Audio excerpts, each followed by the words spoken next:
आणि आता बातम्या जिल्हा परिषदेच्या संदर्भातल्या सोलापूर जिल्हा परिषदेवर पुन्हा एकदा आघाडीचा झेंडा फडकणार हे जवळपास निश्चित झालंय। कारण काँग्रेस आणि राष्ट्रवादीच्या नेत्यांची एक प्राथमिक बैठक झाली। या बैठकीमध्ये आघाडी करण्यावर एकमत झालं।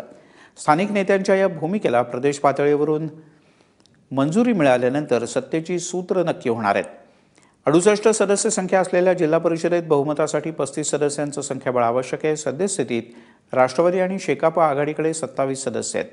यात काँग्रेसच्या 7 सदस्यांची भर पडली किंवा त्यांची मदत झाली तर हा आकडा 34 वर जातो। त्यामुळे एका अपक्षाला सोबत घेऊन बहुमताचा आकडा गाठण्याचा काँग्रेस राष्ट्रवादीचा प्रयत्न आहे। दोन्ही अध्यक्षांनी मिळून आमच्या देखत चर्चा केली की सद्य परिस्थिती